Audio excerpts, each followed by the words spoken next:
Last year, more than 100,000 Ontarians pulled up stakes and moved to another province. That level of outmigration hasn't happened in decades. With us on what's happening and why, in Montreal, Quebec, Marissa Colton, reporter at the Financial Post. And here in our studio, Mike Moffat, Senior Director at the Smart Prosperity Institute think tank and an assistant professor at Western University's Ivey Business School. And Sabrina Mado, columnist at the National Post. Hi, everybody. Hello. Hello. Hi. And I should just say, full disclosure, I know Mike.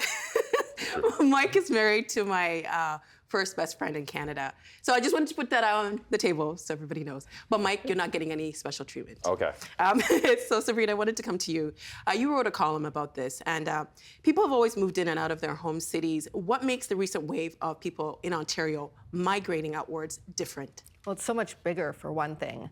Between 2017 and 2018 to 2021, the amount of people leaving Ontario increased by 94%, which is staggering. And a lot of those people are young, and particularly young families, and they're being driven out by affordability issues, particularly in housing. So you're saying that they moved out because they can't afford to live here anymore? Yeah, they want to start lives, they want to own real estate, they want to have space to have kids, and that's near impossible to do in Ontario these days unless you got very lucky with your market timing or you have help from family money. Well, Mike, you and I have kids, and we know that sometimes you just want a corner of space just to drink your coffee. That might not happen. But why are young people leaving Ontario? Well, it is usually driven by kids. The most common age to leave a city is actually 0. It's kids under 12 months, and you can imagine why. That you have a couple, they're living in a bachelor or a studio apartment in downtown Toronto. Baby's on the way or baby arrives, and they're like, this ain't gonna work. And we've seen that outmigration for about a decade, but before, those families were moving to, say, a Brantford or Kitchener-Waterloo or those sorts of places. But now these high housing prices are all across Southern Ontario. So we're now seeing an increasing number of families move to places like Moncton or Edmonton or Calgary. And they're often able to do that because of the advent of work from home. So now they don't have to be as tied to the GTA as they used to be, that they can now move to a Calgary where home prices are half to a third what they are in Toronto and still work for their Toronto-based employer. I imagine, too, when you make this decision, it's not an easy decision to leave your community and to move somewhere else. Do you see this trend growing? Yeah, I do. I think a lot of it will be driven by how much work from home persists. But a lot of times the people who are moving have roots in that area. Maybe their parents or grandparents were there or cousins were there or that kind of thing, which makes it, does make it easier. But yeah, I do see this continuing on just because you look at the home prices in the GTA, now particularly with higher interest rates, young people simply can't afford it. They don't have a choice other than stay in a small studio apartment or move somewhere else where they can have more space. Marissa, you moved from Ontario and you moved to Montreal the fall of March of 2020. Why did you leave? So I left again because of affordability issues. I mean, I was just starting out in my career, doing an internship, which would ultimately turn into a full-time job. But to start, I was, trying to cut costs and, living in the GTA just wasn't feasible. Even though that's where my family is, that's where I'd like to be, the cost was just prohibitive. So I started looking at other options and, Montreal seemed like a great option because I speak French and I had some friends who were also moving down there, from Ontario. So I think it's really, people my age are really trying to just, spend as little on rent as possible. And, Toronto is one of the most expensive cities in the world now. It's just not feasible for people my age just starting out. How has it been like so far? Any regrets? No regrets. I really enjoy Montreal as a city. There are, of course, the drawbacks of living away from your family. You don't have that support, and things like that. But it's you're living very, very independently. But I've enjoyed it, and creating a sort of a new life here for myself has been interesting. But yeah, it's always nice being near family. So living away from them is difficult. I can imagine it's difficult. I guess on the flip side, you kind of like arm's length if there's any kind of drama, right? Right? Right. Right. But Sabrina, I mentioned your column, and you talked about this, the Alberta is Calling campaign in your recent piece for the National Post. You wrote, "Actually, I love Calgary. This is a sort of statement that when uttered to other Toronto-based millennials used to earn me blank stares and dubious eye rolls. Most could never see themselves leaving the city for nearby Hamilton, let alone Alberta. Until very recently, such a campaign would have been a colossal waste of taxpayer money, but times have changed in Alberta's favor. The campaign is successfully generating buzz among its target demographic." The eye rolls from Torontonians, I have to admit, I will raise my hand and say guilty. I'm probably one of those people. But who is this campaign targeted towards, and why those eye rolls? The campaign's targeted towards young professionals, millennials, and Gen Z who are having huge struggles with affordability in Ontario, and especially when it comes to buying a home. And so the Alberta is Calling campaign plastered Toronto subway stations with these really clever posters advertising how much cheaper housing is in Alberta, how much more affordable childcare can be. One read, smaller rent checks, bigger paychecks, and people are paying attention. Completely unsolicited, I had a lot of friends bring up the campaign to me, saying how much it triggered them to actually think about moving outside. Triggered? Yes. And not just people who've grown up here, young people who have actually immigrated from other countries to Ontario or Toronto who find they can't have the lifestyle they expected in Ontario. Is the campaign working? I think it's working. They didn't need to light the spark, they just needed to fan the flames because this affordability issue has been going on for years now, and young people aren't seeing any real solutions or indication that it's going to get better anytime soon. And the eye rolls, what do you think, what's behind the eye rolls? Is it because everybody wants to live in Toronto and Toronto's like the best city ever? And I think there's a little bit of Toronto snobbery there. And then there's all these stereotypes about Alberta, and maybe it's more conservative or less accepting. But you have to keep in mind, millennials couldn't even see themselves, like I wrote, moving to Hamilton a few years ago. But now they can't afford Hamilton. Now they can't afford outside of Hamilton. So it's opening up their minds to places they might not have considered before. I want to come back to Alberta's reputation in a little bit, but Mike, it's easier to move around and experience different places when you're single and free. Are we seeing, we talked a little bit about it before, is it more younger families leaving, or is it just younger people, period? Yeah, so I think we see three cohorts. So one is that younger family where it's a couple usually in their late 20s and early 30s. We are seeing some younger people who get their sort of first job, because what is particularly with work from home, that this has allowed people to do interviews in a place like Halifax or Calgary or Edmonton. So it's also opening up sort of job opportunities to them. So you are seeing that cohort, and you are seeing some older people move out that basically they might be Toronto homeowners, but they can cash out in those properties and move to Saskatoon or someplace, sell a home for $1.3 million, buy a house there for $300,000, and then that million, that's their retirement savings, which they get tax-free. But there must be some unintended consequences, because yes, you might be moving before you have kids, but once you have kids, we all know that daycare is so expensive. You need that village. So when you leave your home community, you go somewhere else. Are we seeing other challenges coming up when people do that? Well, absolutely, that you are being away from grandma and grandpa, so you get that sort of not built-in childcare. But I actually think it's one of the things that's driving people out, because Toronto also has the most expensive daycare in Canada. So it's not just the housing, but it's the whole everything involving raising a kid tends to be more expensive in a place like Toronto than, again, some of the places like Edmonton and Calgary that young people are moving to. Marissa, you mentioned that Montreal was a place that kind of suited your needs because you spoke the language. Are you having any other challenges being in a different province? Or has that made it easier for you to be there? Well, I mean, there is one drawback about leaving Ontario is the fact that the healthcare situation is a little bit better in Ontario. As you know, in Quebec, they can no longer guarantee that you'll have a family doctor. So it's a little bit more complicated here, the healthcare situation.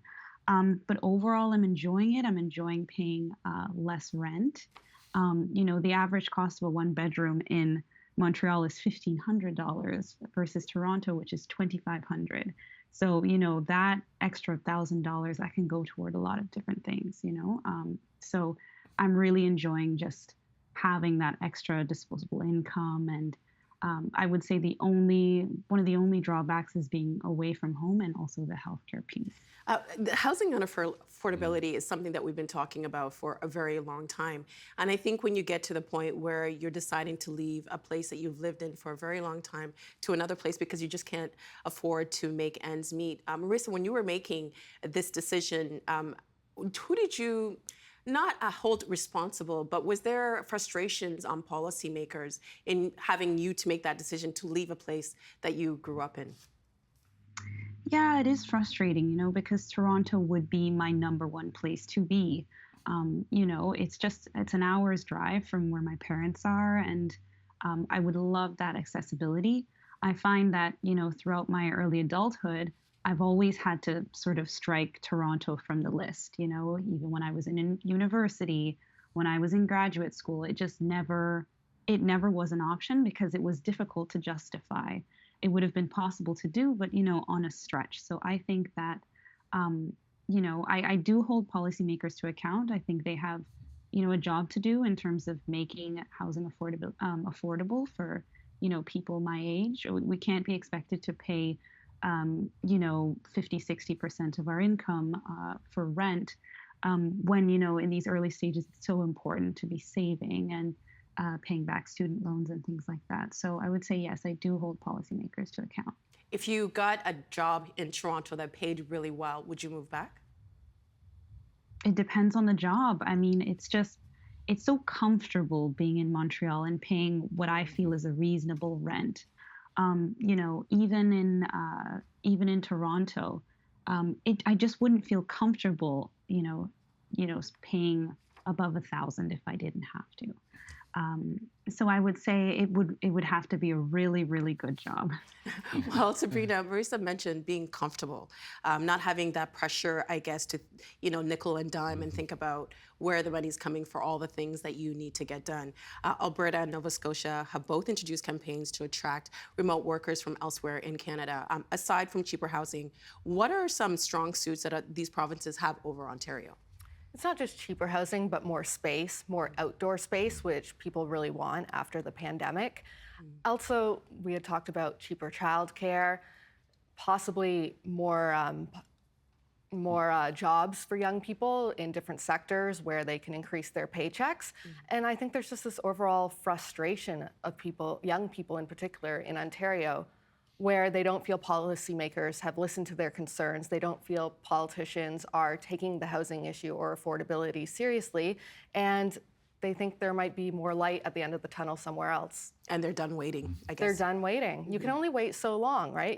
Millennials aren't 21 anymore. They're in their mid-30s. They're pushing 40. These are people with real jobs, careers, hopes, dreams. They want to have families. And eventually, they have to make some tough decisions. And as we know, with the housing market, every month, every day seems to count. And Mike, as an economist, I'm sure you've thought about this. If these young people are taking their skills elsewhere, what does it mean for Ontario's labor market? Well, it's a real problem. You get into this real irony that we need to build more homes in this province. And a lot of those people who are moving are electricians and roofers and plumbers, the very people that we need to build these homes. So this is going to be a problem. I think it's a problem. It's November. We've had this QP strike or QP labor disputes in Ontario around the pay for ECEs and janitors. It's the same thing, that if you're making $39,000 or $45,000 a year, these skills are needed in other provinces. So it's a matter of, having those daycare workers and those school workers and the trades workers that make this province work. Those are the people getting priced out and moving to other provinces. And I don't want to start a debate about generational divide, because I think we're Gen X, and then we've got two millennials and boomers. We don't have a boomers here, but it seems as if depending on the generation that you're in, you see this situation very differently. When we talk about millennials not being able to afford things, just cut down on the coffee, cut down on the avocado toast. But Mike, do you think that maybe this generation and their skills and talents are being overlooked because Gen X and boomers, we had a different situation? Yeah, I absolutely do. And One of the great things about my job at Ivy is I've spent the last 16 years teaching 22-year-olds. My students' ages never change.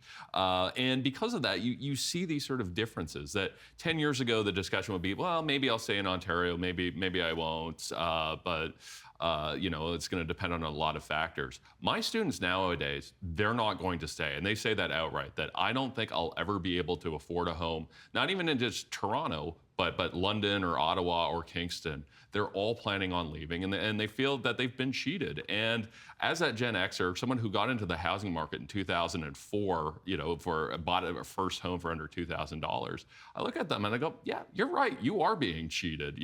Our generation did have it a lot better than you do. Mm-hmm. And this campaign, Alberta is calling, you touched a little bit about this idea that if you're from like a big city like Toronto, you're like, ew, I will say that even in Toronto, there's like this micro like snobbery. When I was younger, going past Dufferin Station was like, oh my God, that's Mississauga. But I've changed with age. I've become wiser. But this campaign, Alberta's calling, is not entirely like a noble campaign to help young people get on the property ladder and to live a better life. According to Global Mail columnist Gary Mason, who you linked to in your column that you wrote, this campaign is needed because Albertans are, what he says, fleeing the province instead. Does Alberta have a reputation problem?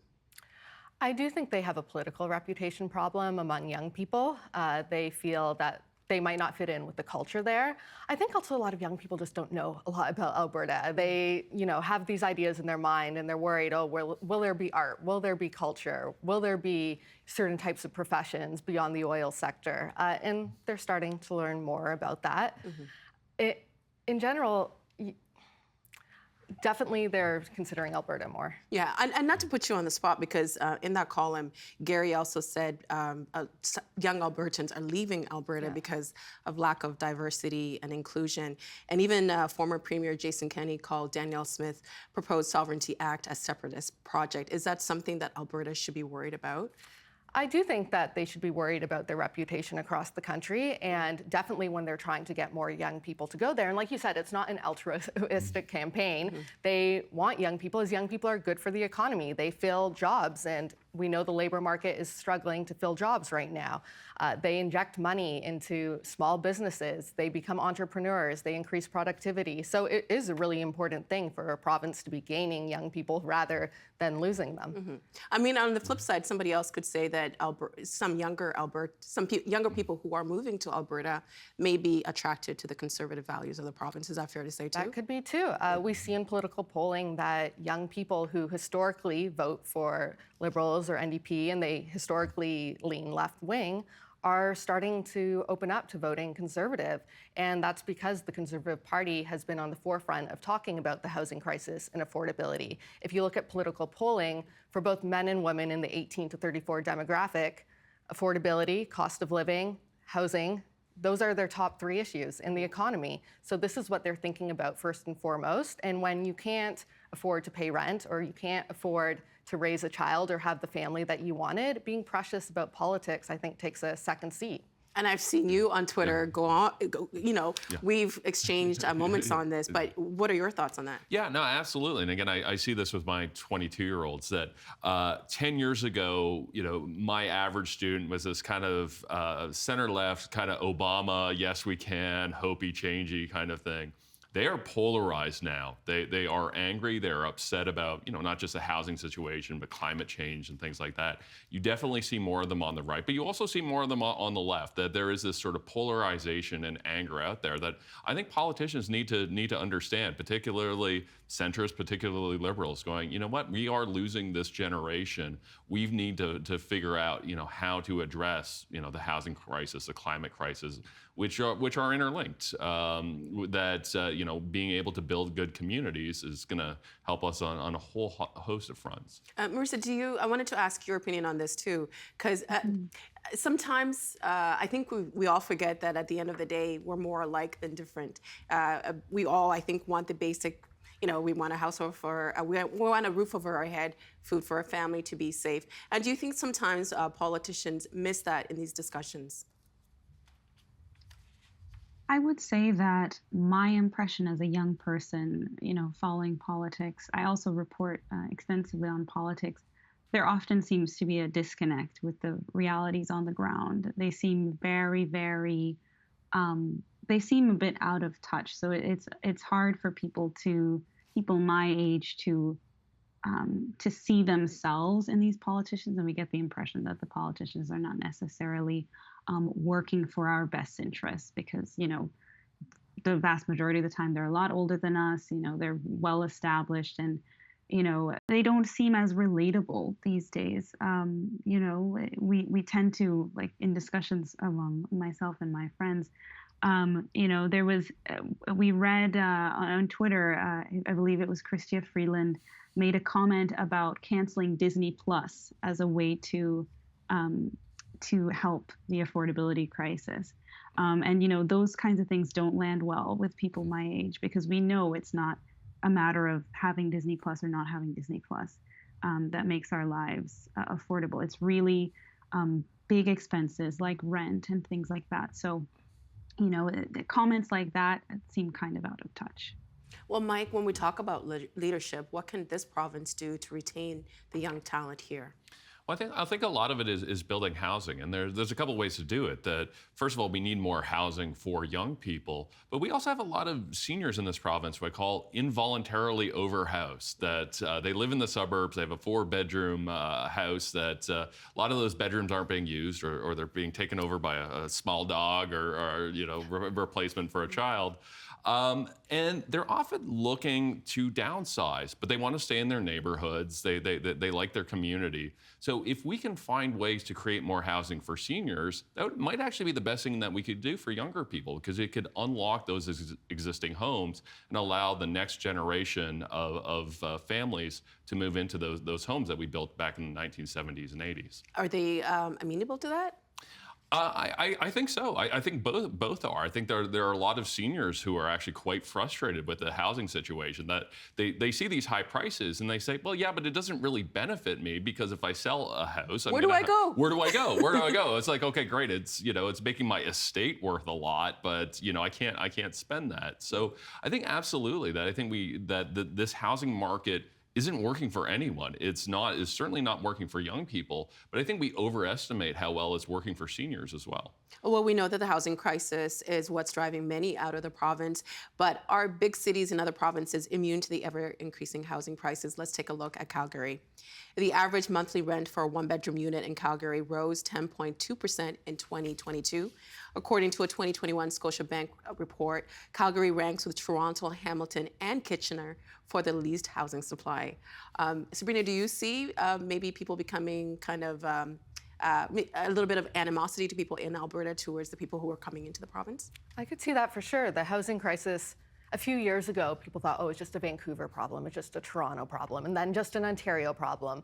But it's been allowed to expand really across the nation from east to west. Mm-hmm. And especially as high income earners from Toronto who might now be able to work remotely, keep their Toronto salary, and move to another area come in, they are pushing up housing prices and rents. And that can create some animosity. I have family in the East Coast with some young cousins, and they have found their rents or their potential to buy a home has disappeared over the last couple of years. And there is this idea that it's people from Ontario coming in and raising those prices and taking away the housing stock. It just sounds all broken. And this is something you think about a lot, Mike. You move from one place to another place because you're trying to find a good life, and then you displace the people who are in that place, and then they move. Like, this must keep you up at night. Yeah, it does, and I call it the musical chairs effect, because that's essentially what it is. And you can actually see that in the home price data. That Sabrina said that it used to be Vancouver or Toronto that were expensive, but in 2015 or 16 it was Kitchener, Waterloo. Late 2016, Brantford gets expensive, then Woodstock and Ottawa. Like, it almost seems like something out of a 1950s horror movie, the sort of the blob of high real estate prices.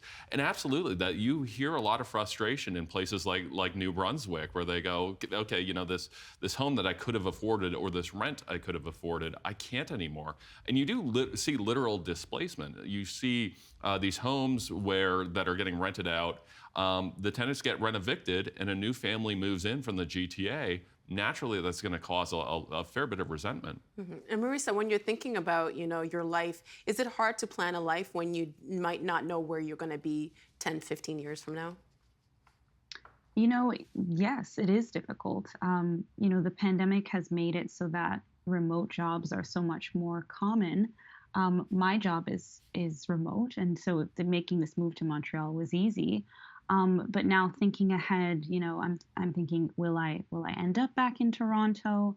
Will I end up somewhere else in the world? Will I stay in Montreal? A lot of it at this point, at my age, it just depends on the job and where the job takes me. So I'm sort of saving for some sort of a nebulous goal in the future, putting money toward like maybe a down payment in the GTA, maybe. But it's really hard to plan at this point when people are so mobile, when jobs are remote, when there are opportunities everywhere. People my age, we're just so mobile, so it's difficult to know where you'll land. We've got about a minute left. And Sabrina, just to build on what Marisa was saying, I think back in the day, our elders, you had one job, you had the pension, you had that community, you could live there 20, 30, 40 years.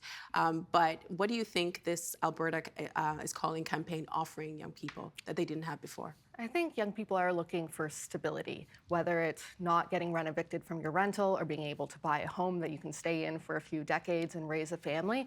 Not having that stability really does have a psychological effect, and I'd say it also has a broader societal effect. In what ways? Not being connected to your communities, not being as trusting, just being in this constant state of upheaval. And I think that people feel in Ontario, they don't have that stability and they're hoping to get it somewhere else. And Alberta is calling. And Alberta is calling. Thank you all so much for your insights. Really appreciate your time. This was great. Thank you. Thank you. The Agenda with Steve Paikin is made possible through generous philanthropic contributions from viewers like you. Thank you for supporting TVO's journalism.